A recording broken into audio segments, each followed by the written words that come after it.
VC3 News Update. The Republic of China on Taiwan donated 40 oxygen concentrators to the Ministry of Health, Wellness and the Environment. Police are investigating the circumstances surrounding a fatal accident that occurred along the Belay Public Road. And seismic activity at the La Soufrière volcano continues to be low. Tune in at 7 p.m. to hear these stories and more on the VC3 News Update. I am Hans John, the 2019 Vinci Ragasoka Monarch. I took the COVID-19 vaccine, and so should you. Let's be an example to others. Get vaccinated today and help control the spread of COVID-19. Vaccinate if you want to eliminate the spread of the virus in our place, and do not procrastinate, but rather let us vaccinate. Get vaccinated today.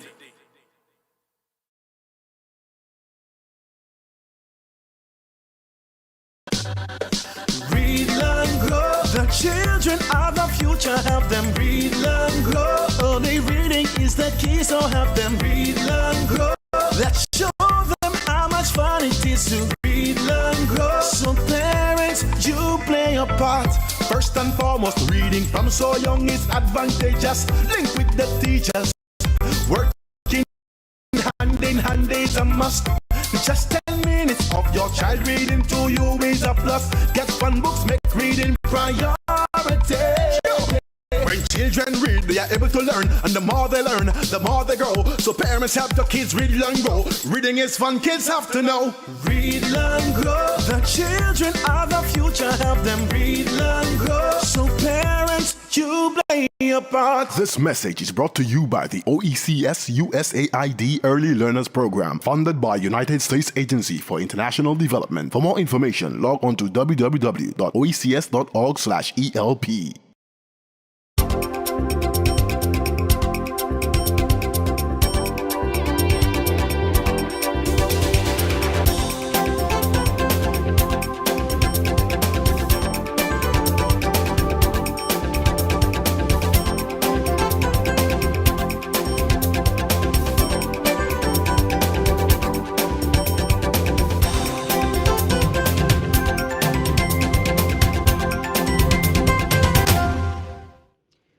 Good evening. Welcome to another edition of Roundtable Talk. What a difference a week makes. Last week we had Prime Minister as our special guest talking about the amendment to the Public Health Act. And since then, so many things have transpired. We have with us this evening again as our special guest, Prime Minister Dr. Ralph Gonsalves. Thanks for having me, Teresa. First things first, how are you doing? I'm coming along day by day, sweet Jesus. Every day is better. I haven't gone to work since the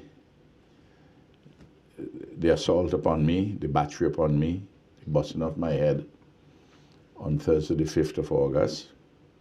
As you know, I went to the hospital, then to Barbados.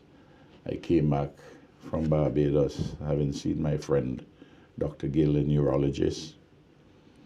And I came in on Monday afternoon, and I've been at home and resting and working.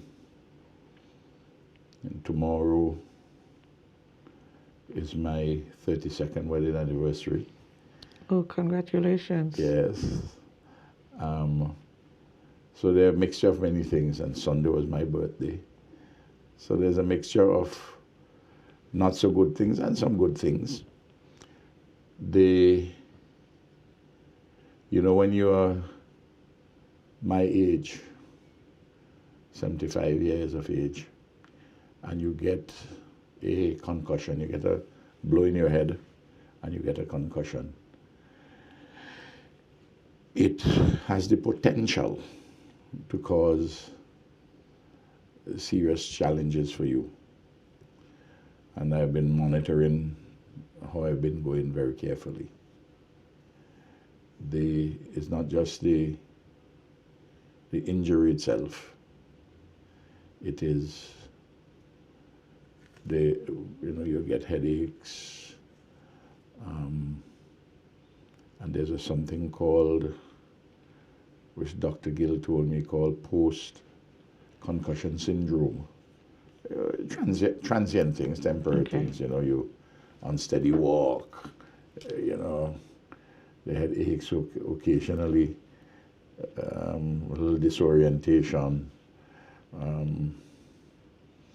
But there are several manifestations, but it's coming okay, and I'm surrounded by people who are looking after me very well. I have my hat on as part of my vanity look so that you don't see my boss head, because you had to cut out part of the hair naturally. So but my hair grows back quickly, so it will, you know, it's healing, and my hair will grow back quickly. And what I'm concerned about is going forward, how everything is. But so far so good, day by day, sweet Jesus. Okay, what do you remember about the events leading up to last Thursday's assault? Well, I was anxious to get back to Parliament. I had left the Parliament early the day after I had answered my questions, because I had received a notification that some important documents were at the office for me to review as a matter of urgency. So I left Parliament prematurely before the luncheon suspension, which took place at 3 o'clock, a little later than usual, because there were many obituaries and congratulations, and the questions took some time to answer. We take the question time very seriously, so they tend to take fairly long under our watch, because it's a way in which the opposition can keep a check on us by asking questions, and for the public to hear how we're doing our work, to be accountable to them, to be responsive to them. And I had to read these documents because they actually concerned the Pfizer vaccine.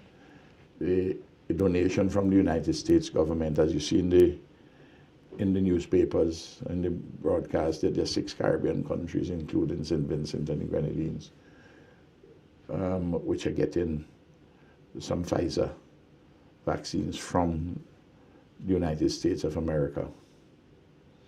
I didn't want to talk about it until it actually is in the newspaper, in the public domain. So I had to read the agreements, speak to relevant persons in relation to the agreements, including the CARICOM Secretariat, and actually do have the office prepare a document for the Attorney General. So that kind of a housekeeping matter, and I had to sign the agreements. There were two sets of documents, but I had to read them and study them. So, and I knew that Camilla was going to begin the debate in the afternoon when we came back at 5 o'clock on the investment fund bill, an important piece of legislation, not controversial but important. And I had left the protesters there. We had driven through them, and there was nothing untoward really. So I was coming back, and in the afternoon now, when we reached outside by Jack's, there were persons along the way. I don't know, maybe 100 and something, 200 persons maximum. It wasn't a big crowd, as crowds that I know go. But they were making it difficult even with police officers, for the vehicle, for G7 to go by. Parliament would have started, I was about 15 minutes late. And the driver of the G7 was being very careful in not speeding through to affect anybody. You know, it's so easy for a vehicle to mash somebody, to knock them. You don't want anybody to get harmed, and that is always a consideration among with persons who are protecting me, taking care of me, and the like.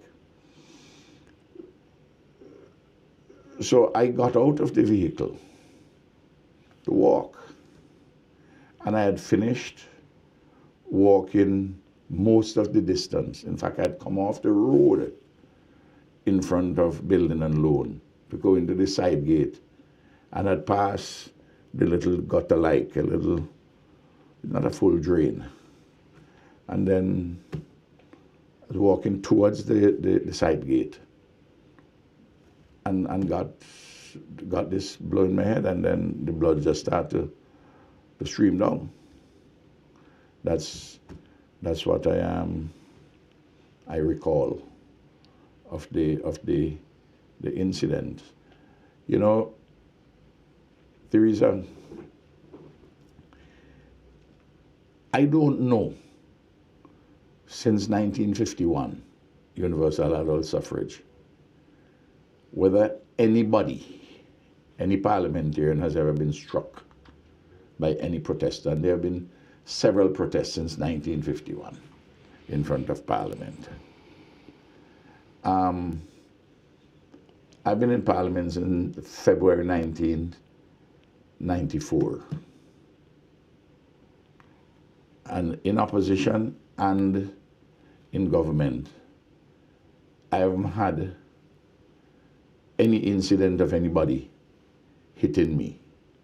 You'll walk, you will get usual picong. You're wicked, you're this, you're that, you know, if there are persons who are protesting against you. But I believe that what has happened is that the leadership of the New Democratic Party has allowed itself to be driven by what I call the crazies, a fringe. And the leadership, they get swept up with demonization of Ralph. Well, that has been going on for some time. And that you can do anything, including curse me stink. I mean, when I arrived, they had a public address system, but which they didn't have permission to use. In fact, the organizers didn't even give notification to the police that they were having anything. And they were saying some of the vilest, crudest, you know, set of falsehoods, and just being so abusive.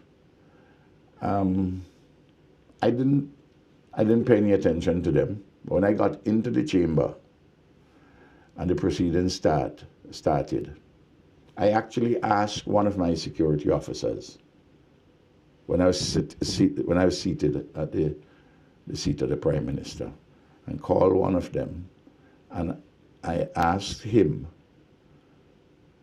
to inquire of the Commissioner of Police whether he had given any permission to use amplified sound of one kind or another. And the answer came back, no. So I then asked the same officer, as well inform the commissioner that we are hearing the sound inside of the Parliament, and it is disturbing. I didn't tell the commissioner what to do, because I just report. They manage their work. I stay in my crease, I inquire, I pose questions, and they have to manage the law and order situation. That's their specific mandate under the Police Act. And I continue to do the work of the people as per usual. And when I came out, early as I indicated,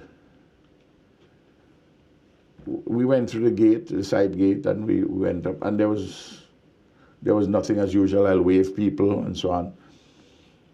Sometimes they don't like the idea that I wave to them, but I don't have any malice towards them. And when I was walking, when I came out of the vehicle just after around 5:15 or thereabouts, this is the only thing I had in my hand, my notebook. What some people don't seem to appreciate, and I've spoken about this before, and I've written an article on it. Members of the House of Assembly, under the House of Assembly Powers, Immunities and Privileges Act, they have a right to unhindered access. Prime Minister, we're going to talk more in detail about that when we come back after this first break. We'll talk some more about that. Back in just a moment.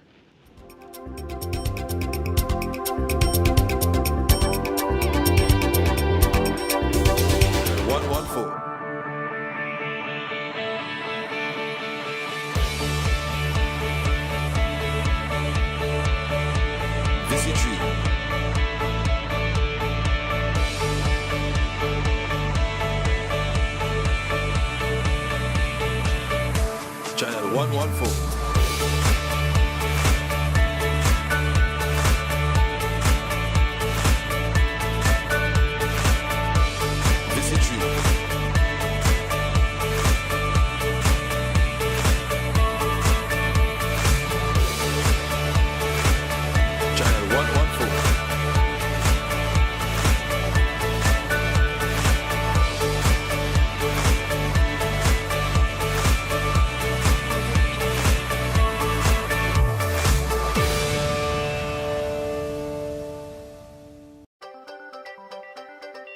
This evening on the VC3 News Update, the Republic of China on Taiwan donated 40 oxygen concentrators to the Ministry of Health, Wellness and the Environment.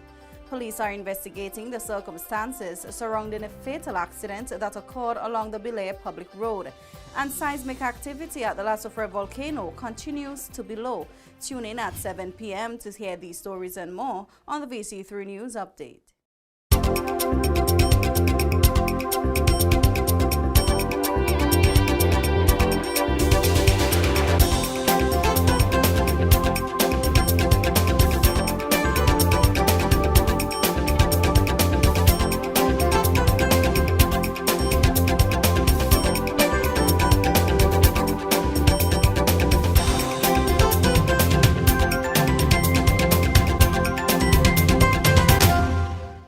Welcome back. When we took our first break, Prime Minister was just about to explain the parliamentarians' right to unhindered access to the House of Assembly. And I know that you put out some communications about that earlier today. So let's talk specifically about that right, Prime Minister. Well, the parliamentarian has a right to unhindered access to the parliament, to go to the parliament and to come from the parliament. But to give you a backdrop to that unhindered right, there is a provision under the Public Order Act that if there's an assemblage, a meeting, people expressing their views within a radius of 200 yards from the curtilage, that is to say the perimeter of the courthouse building, the parliament building, the police is empowered to say, move, disperse. And if you don't, it's a criminal offense, punishable by fine and by imprisonment. But what has happened over the years, people have been, anybody who gathered there, they've been fairly good-natured. And the provision had never been enforced very strictly. Of course, The police may well do differently now that somebody bust the head of the Prime Minister. And not only that, the general bad behavior, what you had on that day. And the bad behavior has been increasing since 2015. We saw it against the supervisor of elections, and we saw it in front of the Parliament, but it has gotten worse since 2020, particularly since November 2020. But there's a law, as I said, the House of Assembly Privileges, Powers and Immunities Act. Section 25 creates two offenses, you know. Section 25A says, any stranger who assaults, hinders, obstructs, or insults any member, that is to say, an elected representative, senator, or the Speaker of the House, coming to, going from, or being within the House, or the precincts of the House. You notice? Mm-hmm. If you assault me, you hinder me, you obstruct me, or you insult me, going to the House, it's an offense, punishable by a fine of up to $1,500 and 6 months imprisonment. And then any stranger who creates, who creates or joins in any disturbance which interrupts or is liable to interrupt the proceedings of the House while it is sitting, is also guilty of an offense to pay up to $1,500 and go to jail for 6 months. Now, a number of persons don't know about this, but ignorance of the law is no excuse. And this law has been on the books for years. Okay. The last time it was amended was 1987. We haven't touched it during my years in government. And you have persons thinking they can just curse and abuse you, stink, make a whole heap of noise, disturb the Parliament, hinder you, assault you, batter you, bust your head, give you a concussion, let your blood flow. And then you have NDP people, including people in the leadership, say, it's my fault? My fault to exercise my right and to go to the Parliament which I'm elected to? When election day, when people line up at before 7 o'clock in the morning to go and vote for me in North Central Windward, they're saying in their very large numbers, in their overwhelming numbers, because my numbers are always in the high 70s up to early 80s. Everybody knows that in North Central Windward. I am their voice. And when you prevent me from going, you prevent their voice.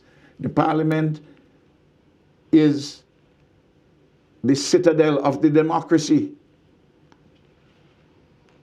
We have arguments and discussions inside of there, and conclusions are arrived at, and bills are passed, and decisions are made. You may throw your pecan, you may do what you want to do outside, but you can't stop me going in. I want to read for the people of this country what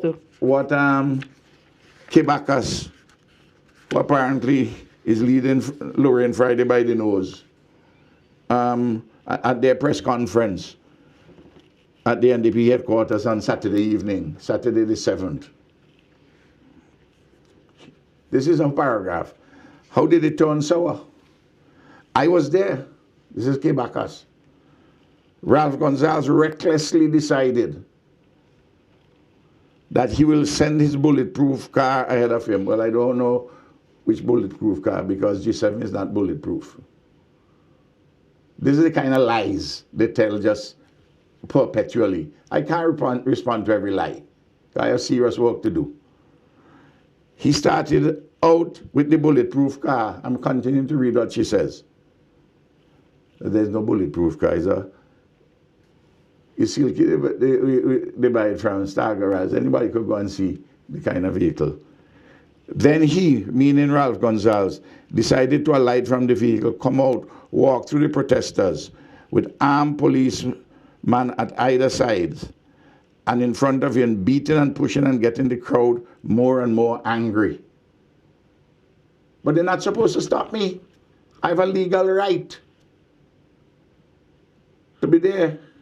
She goes on, it was a stupid act.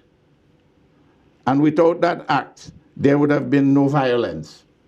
And she goes on, as far as I'm concerned, Ralph Gonsalves caused what happened. So if Kebacas leaves, or those who talk like that, she leaves her window open where she lives, which is all right. And a burglar goes in there as a trespasser, do anything they want to do with her, beat her up and so on, and then steal whatever she has. Would she say she was reckless to leave her window open? Eh? I have a right to walk to the Parliament, and other persons walk through the Parliament. In fact, there are police officers who told Camilo, who told other members of Parliament, it's better you walk, park your vehicle somewhere else and walk. Because the police themselves perceive that it is easier to get through if you walk. That was the perception. And the police made that judgment on the basis of what normally has been taking place over all the donkey years. But they rile up the people so much. I'm talking about the NDP instigators and propagandists and crazies. Look, on the line, I've subsequently learned at the protest, there are people who you might believe, some of the names I hear, you might believe to be responsible, saying to one another, man, Ralph go ignore us, you know. We need to do something to him. You hear me? I could have been killed. When you throw a missile, a projectile at somebody to hit them in the head, is either you intend to injure, maim, disfigure, disable, or kill, or you're reckless as to whether any of those occurrences are effected. That's what you do when you do that, when you throw whatever projectile. And I have said publicly that Lorraine Friday, I hold him responsible for my injury. I'm not holding him criminally liable, you know. No, because he didn't throw it. But I'm saying that because the occasion before, when they threw a water bottle on the windscreen of the vehicle, he was on the radio afterwards saying that the people behaved in an exemplary fashion. He applauded them. That's what he said, you know.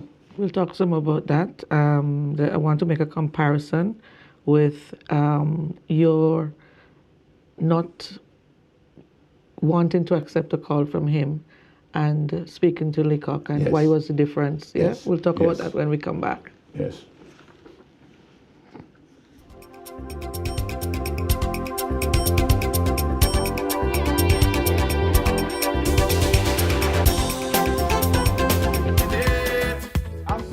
Band leader of Lynx Mass Band, Band of the Year winner 2019.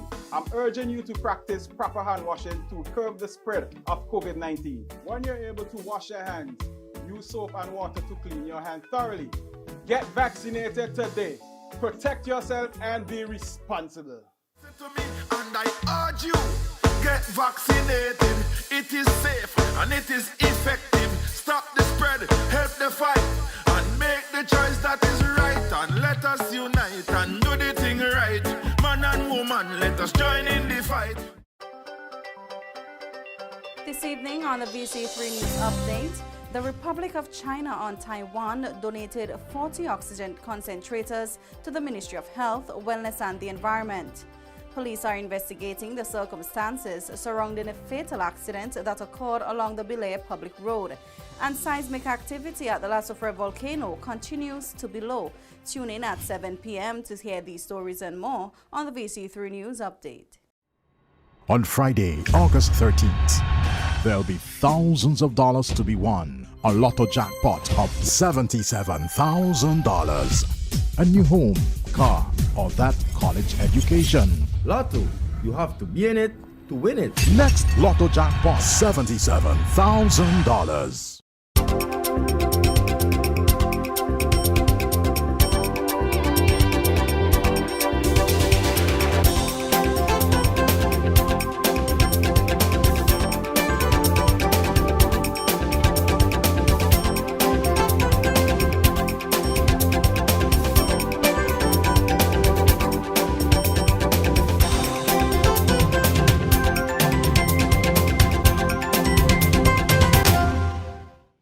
Welcome back. When we took that last break, Prime Minister, we were talking about the fact that you said that you hold the leader of the opposition responsible for what happened. Yes. I also know that you said that you spoke to St. Clair Leacock, but you will not speak to the opposition leader.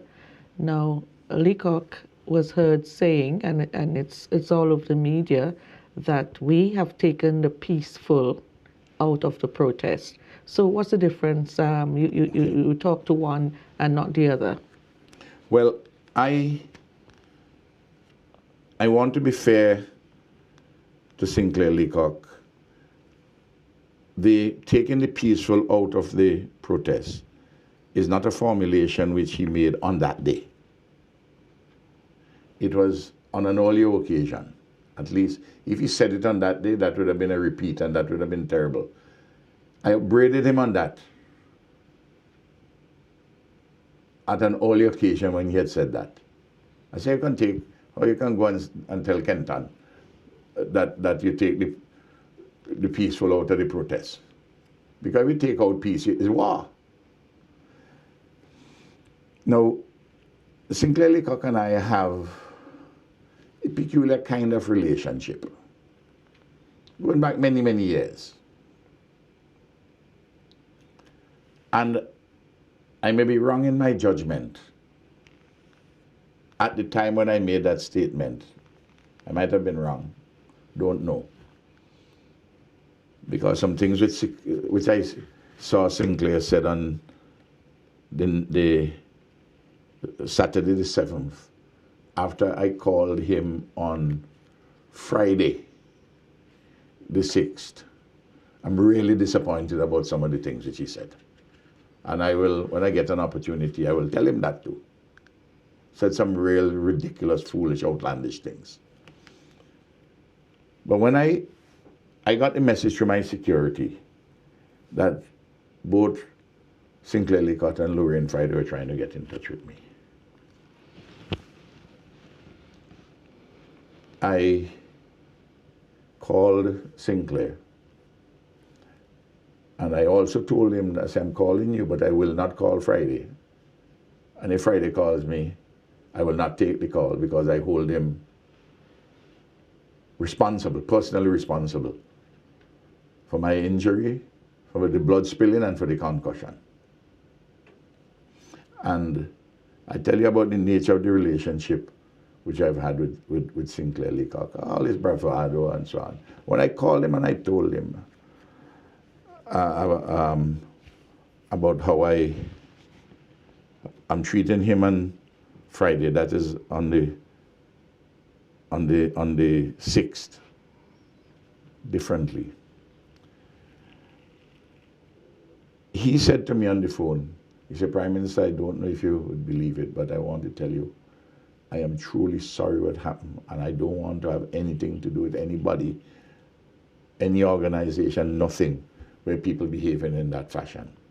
And when he spoke it, I believe what he said. I'm open and honest about these things. The first opportunity, so I told you, I'm not making the comment about Friday just for so you know.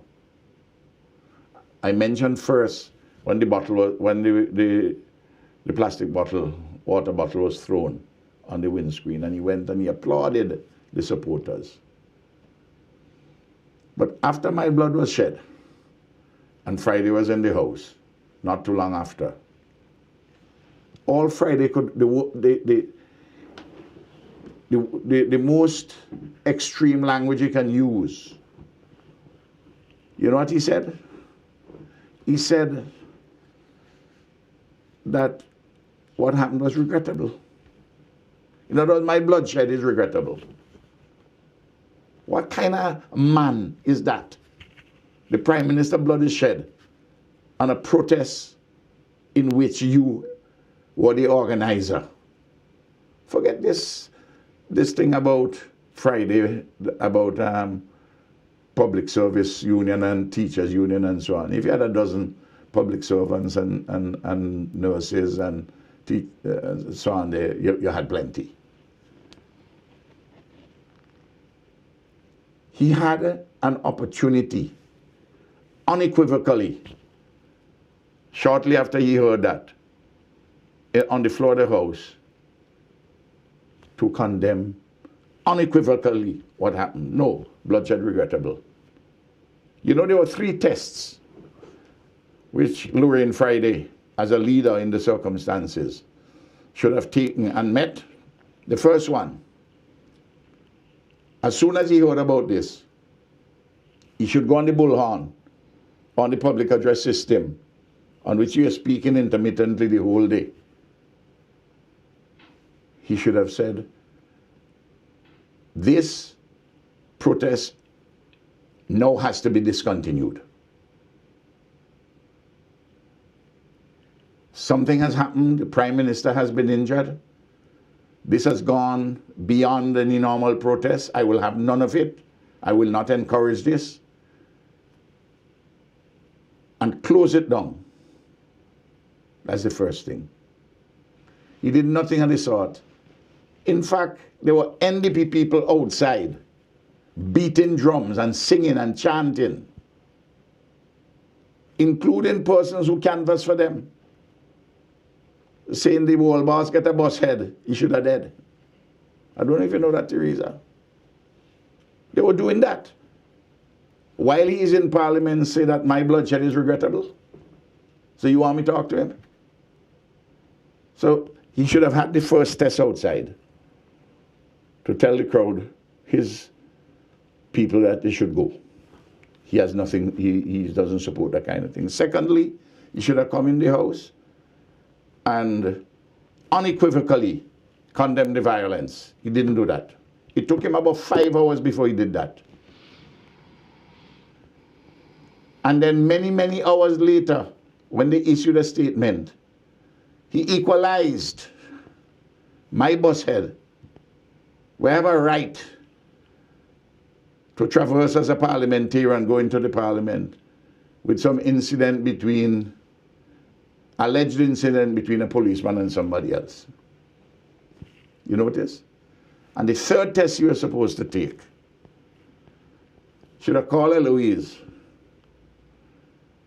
and say, I am so disgusted as to what has happened to Ralph. Please find out from him if he will permit me to come and visit him at the hospital. Son Mitchell, when I'm in the recovery room, Son Mitchell got me FaceTime video, spoke to me in terms which were uncompromising against what happened. Strong language he used, and we had a good conversation. So you want me to Anybody could want me to talk to Friday. And then in his, later on, my judgment was confirmed in this by something which he said, and I'm going to refer this to the lawyer as soon as I get back to work, to my lawyer. This is what he said about the searches which were done Saturday afternoon into Saturday evening. He said, I'm quoting Friday from the press conference, because what I do, I don't listen to them, but I will have them taped and have it transcribed, so I can read in my leisure. This is what he said. It is quite clear that the intention has been signaled all the way from the top by Ralph Gonsalves and others, is that they're coming for the people. Notice the language, they're coming for the people. I, Ralph, am coming for the people who they perceive as being on the forefront of the demonstration that happened on Thursday this week. We can expect, therefore, that other persons will be on that long list of persons that they have targeted today. Notice, I'm doing all of this, you know. I'm coming for people. I'm targeting people. I'm the Prime Minister, you know. All that is misbehavior in public office, you know. If that is true, it happens to be terribly false. Then he goes on. This is clearly an attempt. Notice he's using clear twice. Clear, it's a clear intention of mine. No, this is clearly an attempt to intimidate and to frighten protesters, to frighten Vincentian citizens, nationals, who have taken to the streets because they are in disagreement with the government, particularly regarding the bill that was passed in the House recently to amend the Public Health Act. That all this was about was a disagreement. This wasn't just a disagreement on the bill. This was a protest, a meeting, which was illegal under the Act, under the Public Order Act, using public address system when they're not supposed to do it. It's illegal because they didn't give notification. They didn't have any permission to use amplified music. When the police told persons while I was there, move, clear the way, they didn't clear it. You know, and then he's now saying that I am the person who has made these search warrants go to all these people, and it's done to intimidate and frighten Vincentians who just have a disagreement with me. If that is true, I am guilty of misbehavior in public office, which is a criminal offense at common law, carrying 1 year imprisonment. I don't, Teresa, direct police to search you. I don't fill out no warrant. I don't direct. I'm not a justice of the peace or magistrate to issue a warrant. Friday would have to pay for this. And I was giving him a break from what he had said earlier, about a year or so ago, that with the era backward, that I was corrupt. I'm not giving any quarter to Lorraine Friday when my blood is spilled, and this is what he's saying about me. I'm a very reflective person, you know. And I'm good-natured, and I'm easygoing, and everybody knows that. But no, this is a bridge too far. All right, we'll take a break and come back.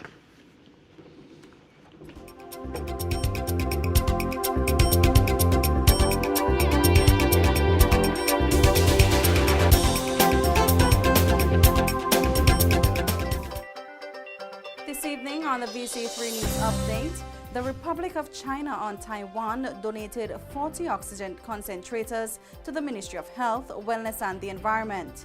Police are investigating the circumstances surrounding a fatal accident that occurred along the Belay public road.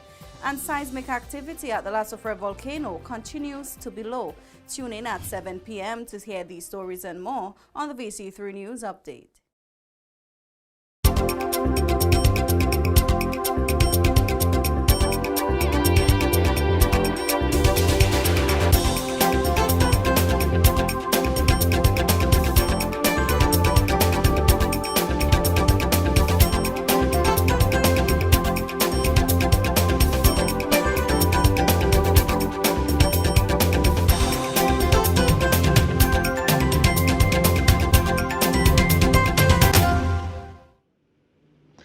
Welcome back. Prime Minister, one of the things that I've heard on the ground is that your security detail has been getting a lot of flack. People have been saying that it didn't protect you. How do you feel about this? Do you think, do you have confidence in Yes, I have confidence in my personal security, and I want to thank them and thank those brave officers who tried additionally to offer me protection. But I will say something.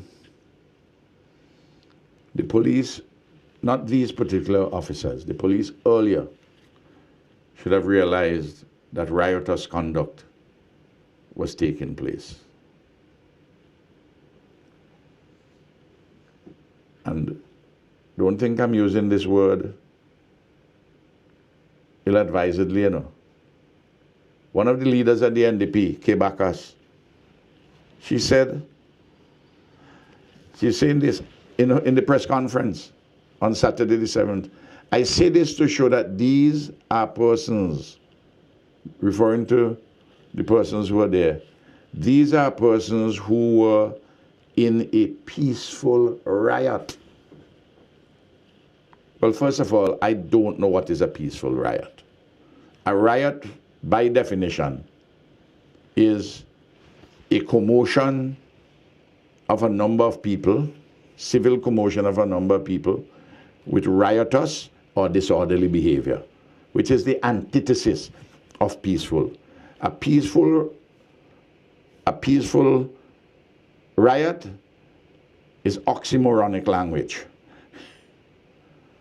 But there was, to show how the police were policing what you may call police light, L-I-T-E. Go it easy with the police in now. Showing extraordinary restraint. This group, to use Kebakas's word, this group of rioters,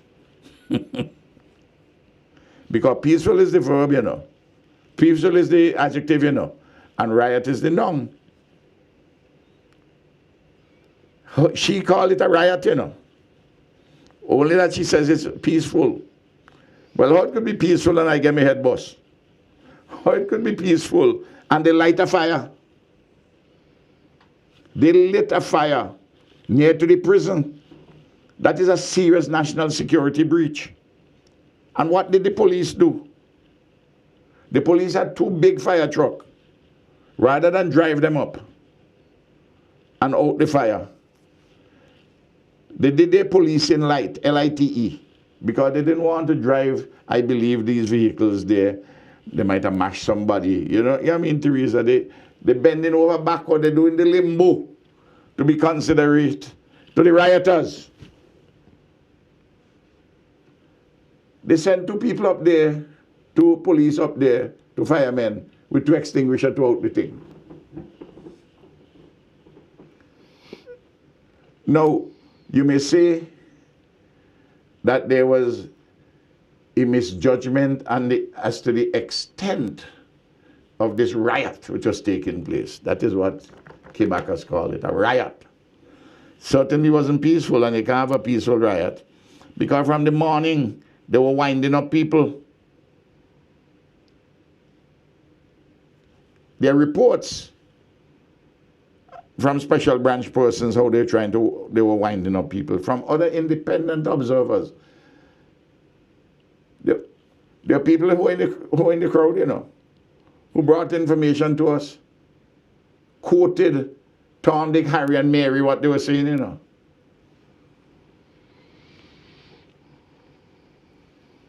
Didn't get to know it before, you get to know it afterwards. But your specific question about the police officers around me and those who came and assisted my personal security, I give them commendation, because it could have been worse for me.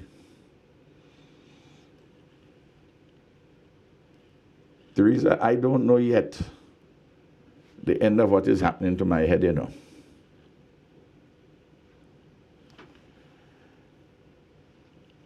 I had a scan when I went to Barbados on the night.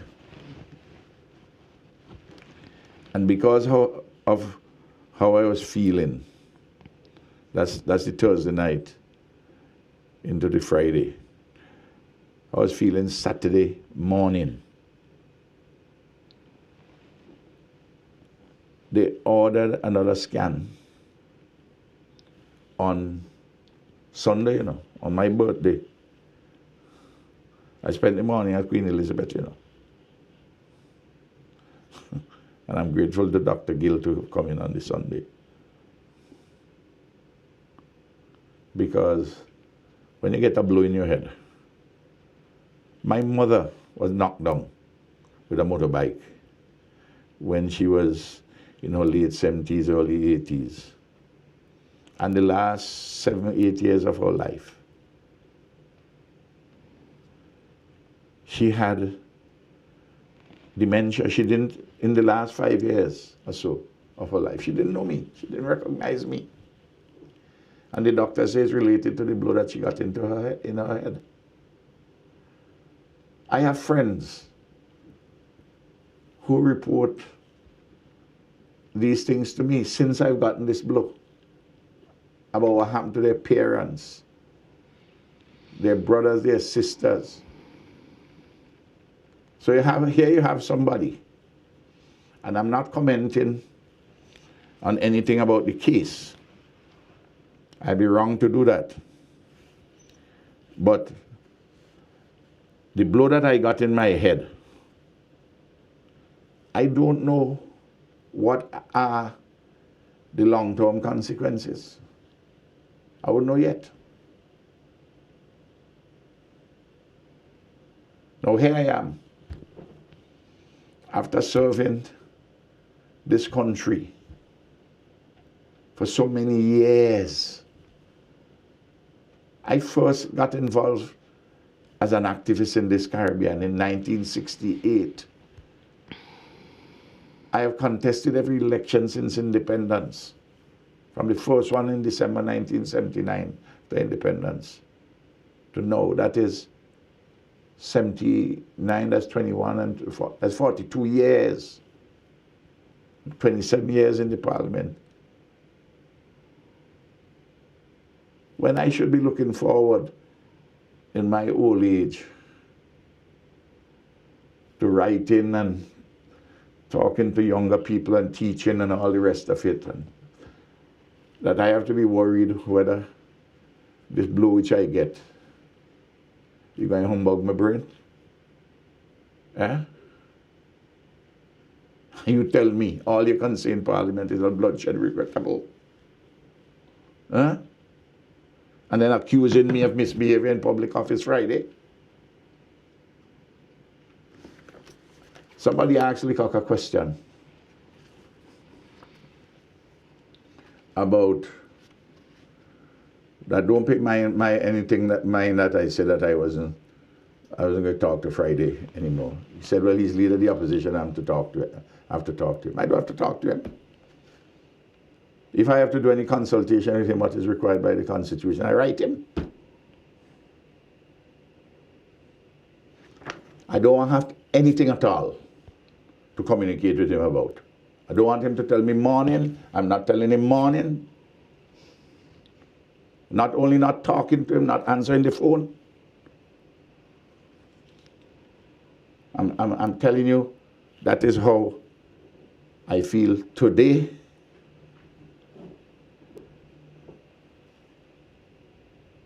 on the 11th of August, 6 days after this incident. And there's more that I know that I wouldn't talk. Okay. How do you see this attack on a sitting prime minister affecting our democracy and our Caribbean civilization? Well, I'll tell you this. In this article which I wrote, and I hope it would be published,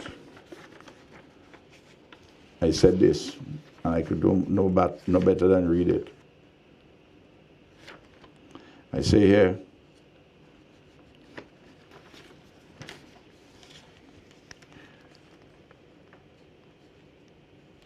on more than one occasion since I've been Prime Minister, I have walked through protesters without physical harm or injury until August the 5th, 2021. To be sure, there has been boisterous picong at times, but no physical injury or threats. I believe that the general good behavior of protesters have caused successive commissioners of police to do police light, L-I-T-E. That is, policing with a light touch. Demonization of individual politicians and the promotion of violence and bad behavior are new features of a crazy wing of or associated with the NDP. And they've become emboldened over the years after December 2015. The current weak leadership of the NDP has resulted in the metaphoric tail wagging the dog with dangerous consequences. Surely this foolishness, violence, and wanton lawlessness must stop. In this regard, the police and all law-abiding citizens must put their foot down. I, for one, will never allow the crazies and their fellow travelers to hinder or impede my access to Parliament. I will walk again as I did on August the 5th, if needs be. You'll do it all over again. And let the silly ones blame the victim in his exercise of his rights. Parliament is too important. You ask me, when Mother Ralph in South Rivers line up, or Nana in Park Hill, or Helen in Connery, or Tyrone in Gauss, and Elizabeth Bowie in Byra Top, and Johnny Jones, Archbishop Johnny Jones in Chester Cottage, and my friend Stanley, who's here, Stanley Richards, who is blind. When they line up and they say, listen to me, and the hundreds of young people, the young lady who's playing cricket for the West Indies right now from Park Hill, and Dighton Butler, who play for West Indies. All of those persons, and when they say, Ralph, you are you are our voice in Parliament. This blow that I got and had me go to the hospital here and in Barbados stopped me from debating the investment fund bill, the securities bill, the Eastern Caribbean Securities Commission Amendment Bill, the Medical Officers Act, Medical Officers Amendment Act, the Public Health Amendment Act. My voice was not heard on any of those because I was prevented by an assault and battery on a bus head, a concussion from going to the house. Thank God I have a very good team, and they were determined, as I was, and I gave the instructions from the hospital bed at Milton K2 to finish the entire agenda, even though you're going to 4 in the morning, which they did, to show that the parliamentary process and Parliament will not be subverted by rioters or crazies or whoever.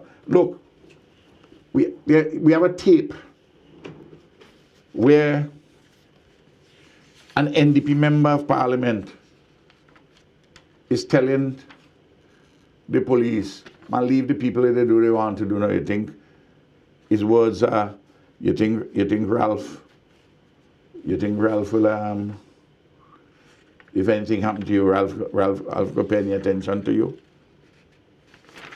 That person, I don't know if he's aware of this provision. Section 303 of the Criminal Code, which says any person who willfully obstructs any police officer in the course of his duty is guilty of an offense and liable to imprisonment for 6 months. Look, Teresa, you asked me about democracy, what we have to do.